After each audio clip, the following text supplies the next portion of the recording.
the expectation to do medicine was from my mom, obviously, because Clearly. the great three Asian careers, right? Exactly.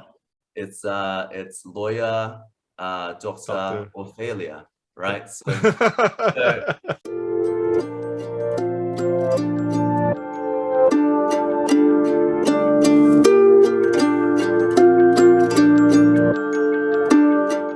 Hey everyone, this is David Stark from Watcher Pass, and today I'm talking to Ludi Lin, who plays David in a New York Minute, which is coming to digital on May 5th, 2022. I'm going to talk to him right now. While you're watching, if you can like and subscribe to this channel, that would be fantastic. Helps me out a lot. Thank you. So thanks so much for joining me. This is Ludi Lin, who plays David in a New York Minute, which is coming to digital on May 5th, 2022.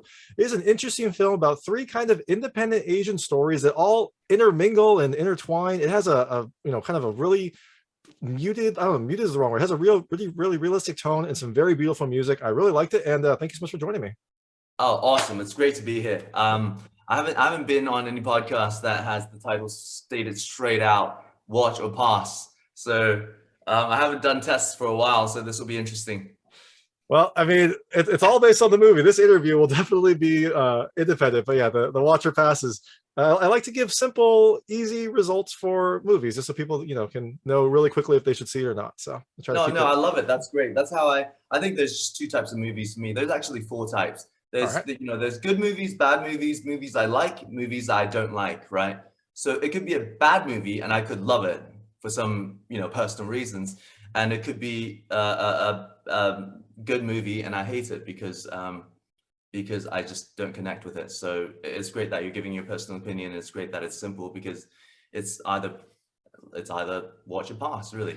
Exactly, and that's also why I like putting them up on YouTube, because there'll be movies where I'm like, this seems like a really good movie. It just didn't connect to me. I didn't like it, and sometimes you'll have people say like, you're an idiot, which is probably valid. Other times people say, same thing, like this movie was bad, or this movie just didn't connect to me, things like that. So it's kind of nice to have that opinion out there.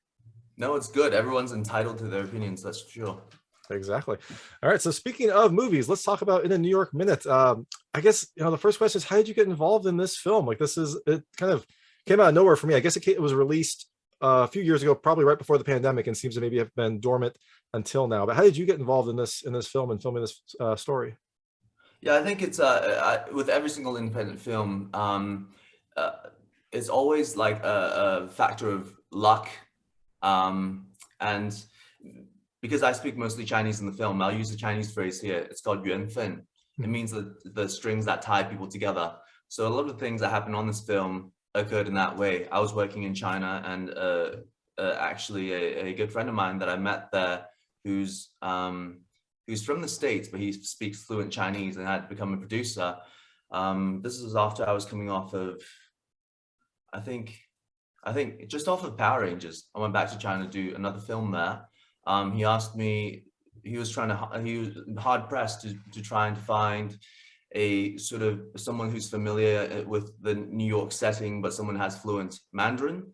And I finished my university in New York, so I've been just scrounging the world for a chance to work there again. I love the city. It's such a character. So when he mentioned that I could have the opportunity to participate in this film, I said yes right away. And a lot of the other people fell in after that. After I got those stories, I learned that they had similar situations. Yeah, it's just independent films are like that. It's not as organized, but in that chaos, you find a lot of art. It does really feel like indie films just kind of like almost come together just through like sheer force of will and luck. It does seem like they just kind of, sometimes everything falls into place and it's great, sometimes it doesn't, but this one, it does seem like everything fell into place. I love that you used what was the term again in Chinese? Gung Shuai. I'm butchering it horribly, but the strings that connect. It's yuan Yuan Fen. Yeah, yuan Fen. It just means strings or fate or whatever that ties people together. It's the alignment of the heavens, the earth, and the people. Well, I love that you use that to kind of describe how this film came about, because the film also feels like it's kind of similar. It has a similar subject matter because these characters are all independently living these three different scenarios, all have their own problems, but they do kind of interact in interesting ways that I kind of watch it a couple times just to kind of see all the connections, because they're very subtle. I love that. I love how like subtle the intertwining of the stories are. Like you'll just have a mention of something, you're like, oh wait, that's what they were talking about later, or they'll meet like once, and then that's kind of their connection. So I love that was how this film came about, and also partly about what this film is about. So That's really cool because it's really nice that you got that sense after you watched it a couple of times. You said you saw it after you watched it a couple of times, because I think the one theme about this film is about how people aren't seen in the way that they see themselves by others, and that's a really difficult thing to overcome, because I think every single person, when they're a child, has had the experience of like, why can't adults understand what I want? Why do they want me to do this thing where I really want to do this other thing? And this carries on into, into high school, college, when you want to select your careers, into chasing your dreams, or like what society expects of you because they see you as this entity or this cog that should fall into place, right? So I think all of the stories in this film and all of the characters actually see themselves in a certain way, and they just can't let people understand. They can't get people to understand what they want to be seen as. And that's, that has to be done by effort from both sides, right? You working on yourself to be able to express yourself properly, and have other people actually empathize and understand what you're about. Yeah, for sure. And then also it feels like there's a lot of push and pull here between, and this is something that you see in a lot of Asian films, but I love how it was done here. With like duty and like passion. These characters feel like they might have duty to their parents or a old relationship, something like that, but they also have their own passions that they want to pursue, and there's always that kind of interconnect there. And I think that that's pretty common in life. Like people definitely have passions that they want to pursue, but then they also have like duty to their family or their spouses, or maybe their job, something like that. And that those always seem to push and pull against each other. Yeah, totally. I think it doesn't matter what culture, what part of the world you're from, because fundamentally we want two things. Duty is certainty, because that's set in place for you. That's the expectations that society, your parents, whatever, has set in place for you. And then I think passion is about what you want to chase after, what you want to discover, what you want to explore. And that's uncertainty, that's surprises that come into life. But sometimes you have to sacrifice one for the other, because we're always juggling to try to find the balance, but sometimes you can't. So you have to just live with both. And if you can't live with both, then, drama happens, and that's how movies come about.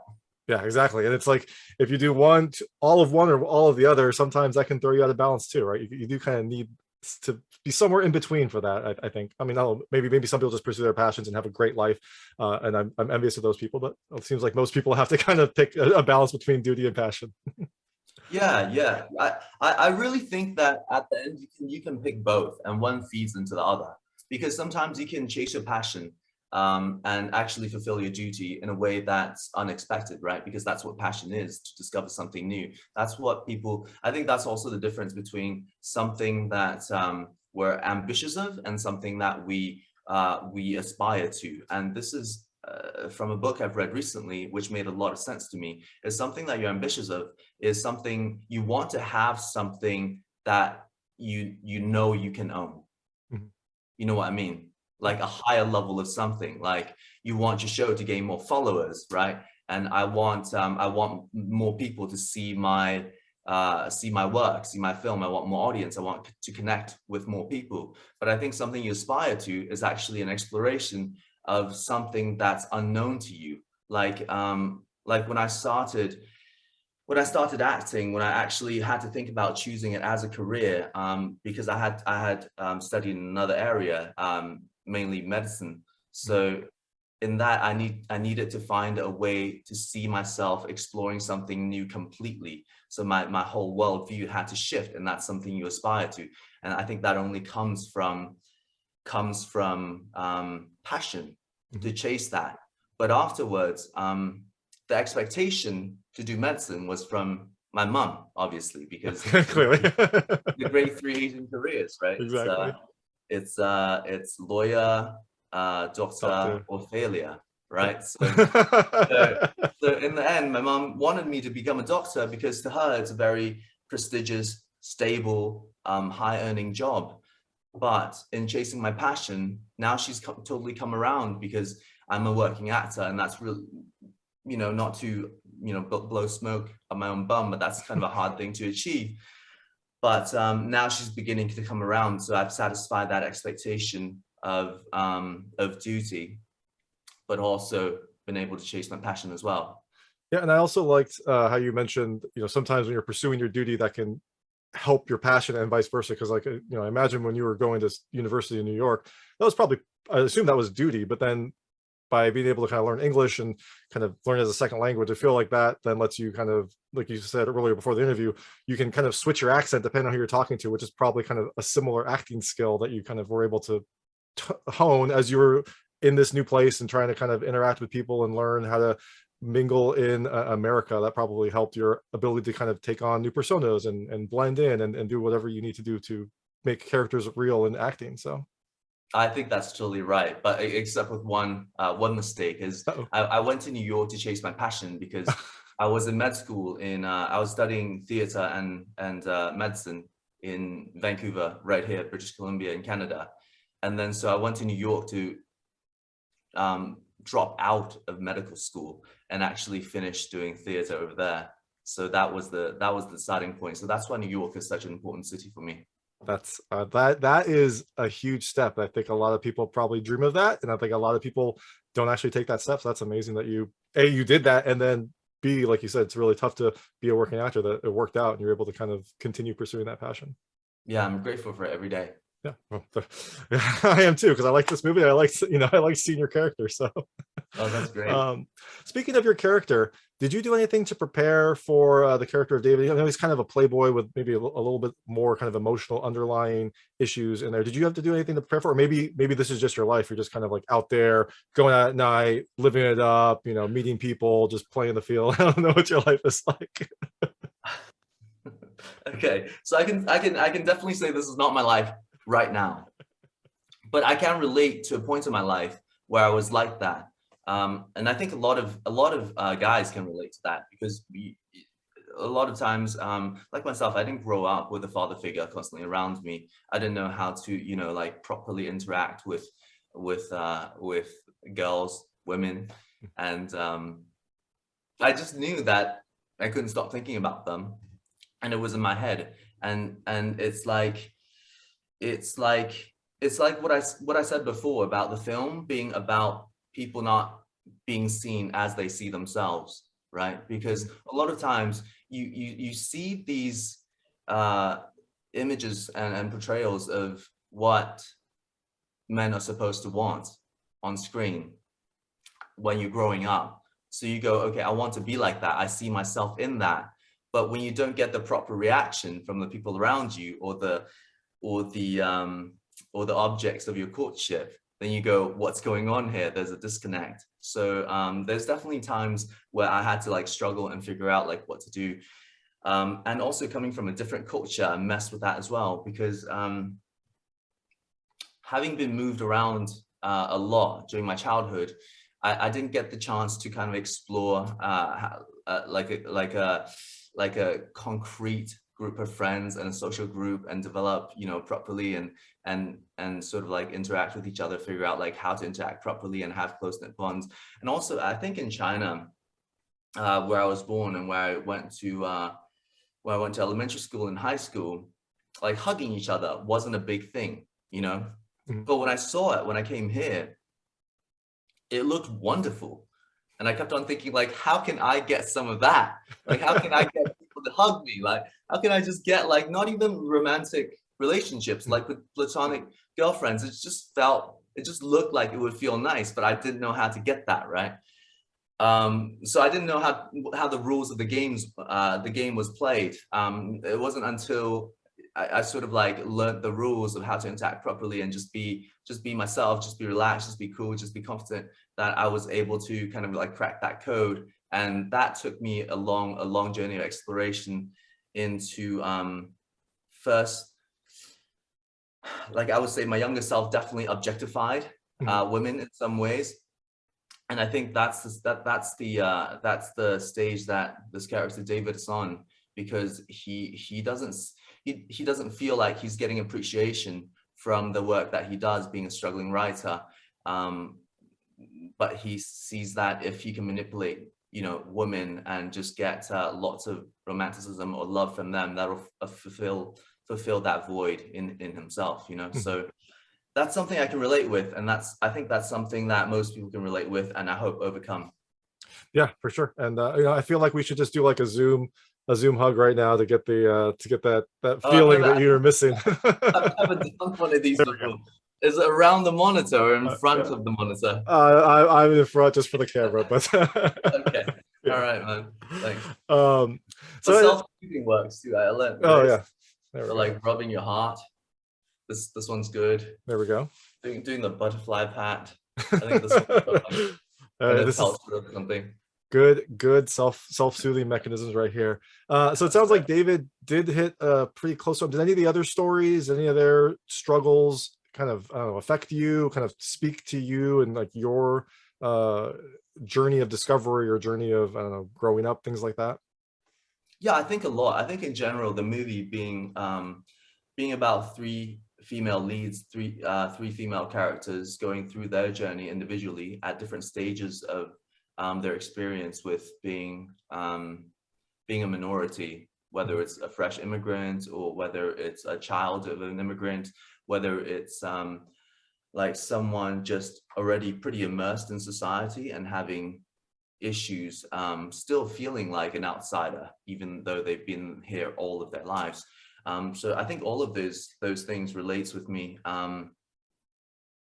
Especially what I talked about before is that I think we fail to realize that when we're kids and we feel like no one sees us as we're supposed to be seen, I think that's an immigrant feeling as well. That's an immigrant experience as well, because when we come here to another country, we want to build, we want to be assimilated, we want to contribute back to society, we just want to work and be a part of the culture, the system, the civilization, the great things that you know, North America or America promises, freedom and choice. But still, when you're boxed into these stereotypes or caricatures, and when you hit, you know, the bamboo ceiling or whatever the cancelable phrase is now,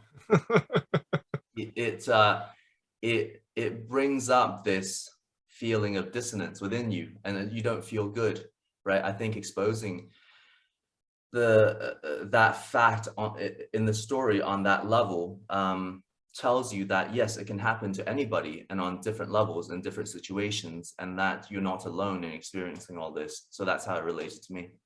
Yeah, definitely. And I think that the assimilation part is a definite thing that a lot of immigrants or children of immigrants have experienced, right? Like you're kind of you come over and you try to just kind of assimilate into whatever the culture is, and sometimes you forget the culture of your parents. Sometimes you don't even know it because you're just trying to like be an American and things like that. And I think that that's an important point. And hopefully it's one that I think maybe it is becoming less prominent. I know it was probably more prominent earlier. I think now it feels like maybe people are trying to like stick with their I don't know, home cultures or family cultures and kind of live a dual life. But I know that when I was growing up, like my parents didn't teach me Japanese, and I probably would have been, you know, a annoying kid and be like, I don't want to learn Japanese, I just want to learn English. But now I kind of wish they would have. I wish they would have forced me to and really kind of hone that. So yeah, totally. And yeah, so I think that's a definite fact, and I think that's a lot of people's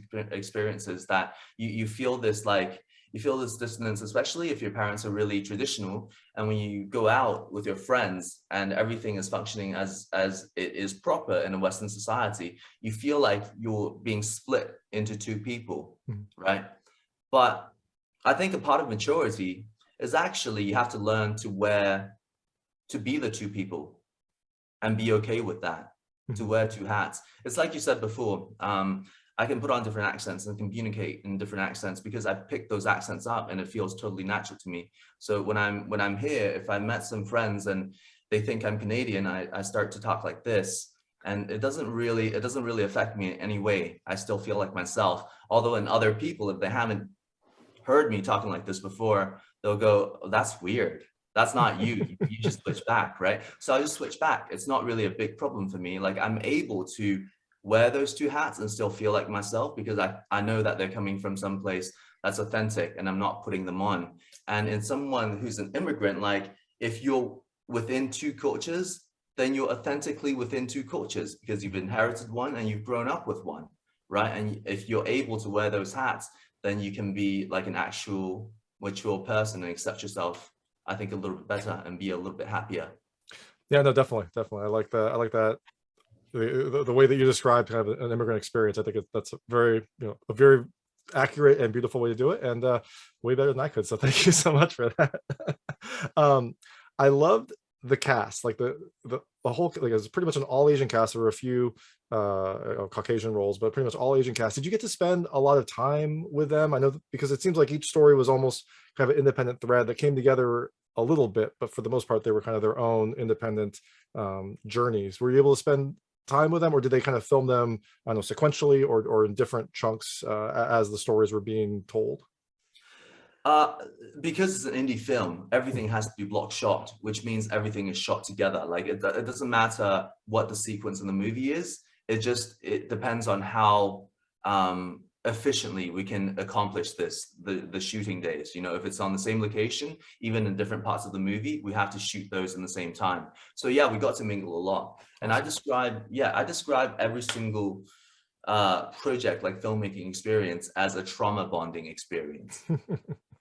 Because you're all put into the situation where it seems like it's impossible to accomplish because there's so much that goes into a movie making. That's why it takes like a literal village to make every single movie, right? Hundreds of people just to get these hour and a half, 2 hour things on the screen. And that's just to provoke a reaction from somebody. So there's so much pressure from all sides. It takes a lot of money. So everyone is going through this intense experience. And even more so, I think, in an indie setting, because everybody has to chip in.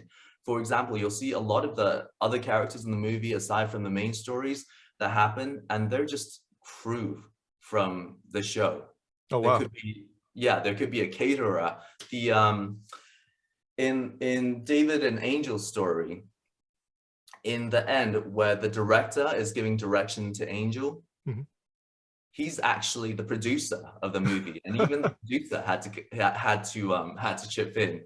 And so and that's very much as a character. He's just a very quirky dude. I mean, Wayne, we love you, but but you're quirky, man, and we love it. He definitely looked like a quirky director. That was perfect. Yeah, that was perfect. That was perfect. He's such a like deep and funny guy. Funny man once you know him. So this is the experience. Like everybody chips in on the movie, and you're under pressure, and you share a lot. And even though in indie films they're not long, the shoot takes about like less than a month to make compared to months and months in a studio film. But the bonds are strong, and we still communicate to this day. That's awesome. And I guess the last question about the film. This film has, one character who's like a food critic, food snob, you could call her that. Yeah, right. And this is so you have a food snob, and you have an all Asian cast. What was the lunch situation like? Was it just sandwiches, or did you have some really cool, like, Asian inspired fancy lunches during this film? I know it's an indie film, so my guess is going to be what you're going to say, like, what we didn't even get lunch, but what was that like? No, we definitely got lunch.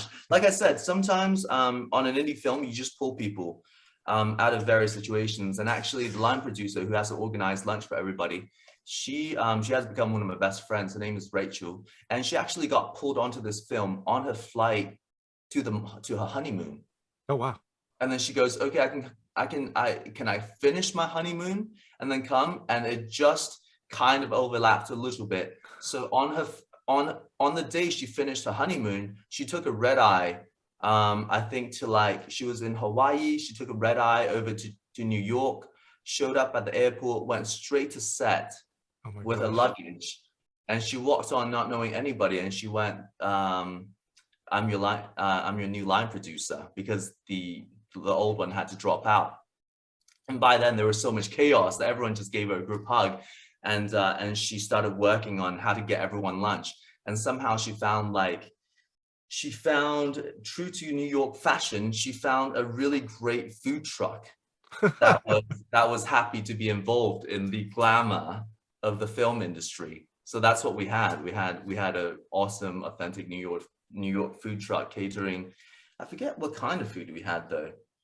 I feel like it was like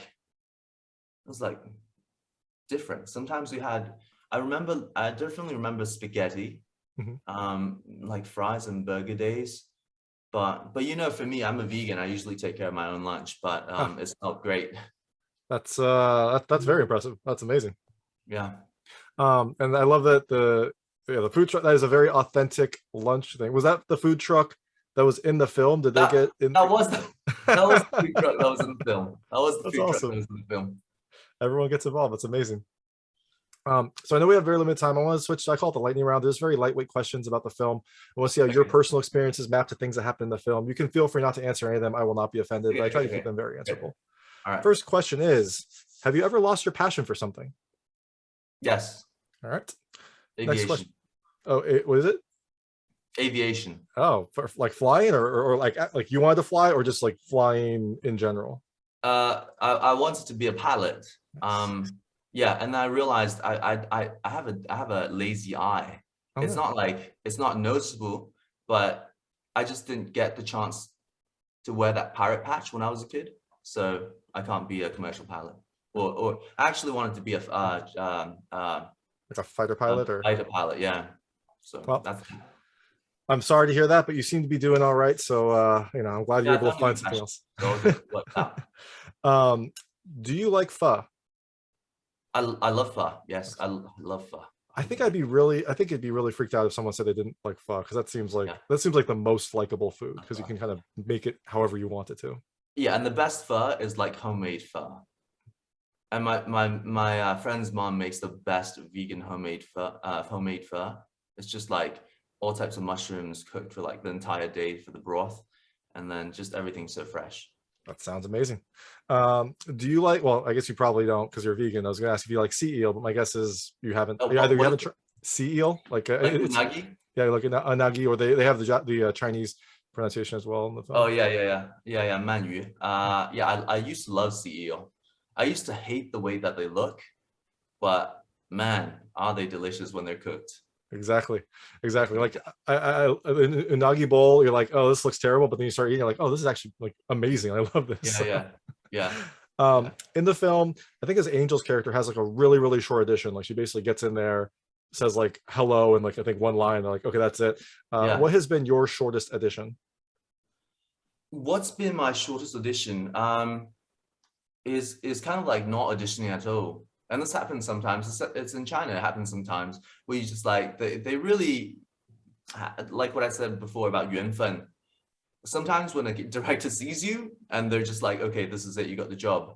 That's definitely been one of my shortest auditions on this movie called Monster Hunt. Other than that, I haven't had too many like really embarrassing situations where the casting directors have been really mean. I've had experiences where I mean to myself because I bombed the audition straight out. But yeah, you just have to learn from those value and disappointment. Yeah, no, I feel like there's actually a podcast out there right now called Dead Eyes that is Oh, basically I just finished it. I it's love it. it's so good. I won't spoil it. It's so good. Yeah. It's so good.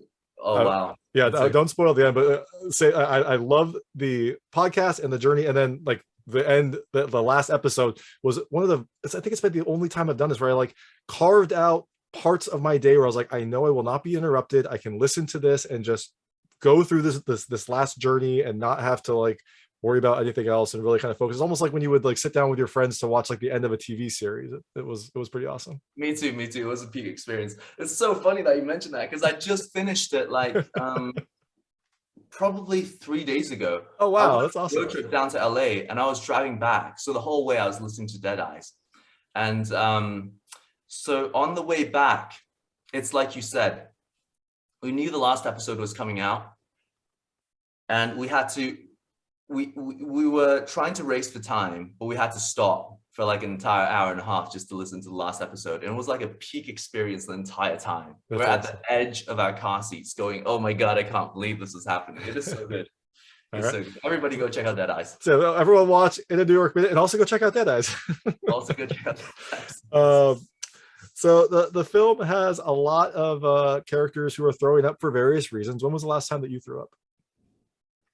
Oh, it's got to be a while. It's good to hear. Oh man, it's embarrassing actually. Now I remember the last time I threw up was at a theme park, and I was just doing one of those very, very easy but slow, like rotating swings on a chain, and everyone just goes in a circle again and again and again. Like I can do things fast, but if you want me to do something for a long time, that gets to me. So I don't get vertical easy, but if I get twirled around for an extended period of time, no matter how slow it goes, I will throw up. So actually, I puked in the chair into my mouth, and I was still at the height of the swing. So I was like leaking puke all over the place. It was disgusting. So that was probably like 15 years ago. I've learned from that experience ever since. It wasn't pleasant. That sounds harrowing, but you know what? I bet because you kind of stopped it and we're just slowly leaking it, and because it was spinning around, I bet it was just little tiny pieces. So no one got the full brunt of it, right? It was just like a little spatter here and there. Yeah, I had to put it back into my mouth, recycled. Also, I think you did everyone a favor because, you know, the worst people maybe got like a couple drops. So no one got like the full brunt of your vertigo. So that's actually a really good pickup. I never realized that was a recurring theme in the story, that everyone throws up at some point. Yep. It's just the little touches, right? That's funny. Do you need to be drunk to do karaoke? I don't. I actually don't drink. I haven't touched a drop in like 15 years, but I love karaoke. So yeah. There you go. Well, that's good to hear. I'm glad you don't need to be drunk, and that's an amazing accomplishment as well. To not drink for 15 years, that's amazing. There is a question that Angel's character says, like it's a key line in one of her scenes where she asks, like, would you rather choose love or freedom? If you had that question asked, what would you rather choose, love or freedom? Maybe you get to choose both because you're doing what you love, and that lets you kind of go around the world. But if you had to choose, what would you choose? Yeah, I think it's both. I think sometimes you love something and it sets you free, and I think sometimes you have to free something because you love them, you know. So I think it goes hand in hand for me. Awesome. And the last question is, how long is a New York minute? A New York minute is like an hour and 40 something minutes, just how long this movie is. There we go. Perfect. Awesome. So thanks so much for joining me. This is Ludi Lin in a New York minute. The film is on digital on May 5th, 2022. You can check it out in the comfort of your own home. Like it's definitely a movie you're going to want to watch a couple times because there are some very subtle things in the story. And you know, he plays David, who is an important character, and you know, also a crucial part of the tension in this film. So thank you so much for your time. Thank you for joining me. It was a pleasure talking to you. Thanks, David. Go watch Dead Eyes, guys. Definitely go listen to it. Awesome. That was Ludi Lin, who plays David in a New York Minute, which is coming to digital on May 5th, 2022. It's an interesting film about 3 independent stories that intermingle in New York in very interesting ways, and it feels very real. If you like this interview, please like and subscribe to this channel. It helps me out a lot. Make sure all my new content goes straight to you. Thank you.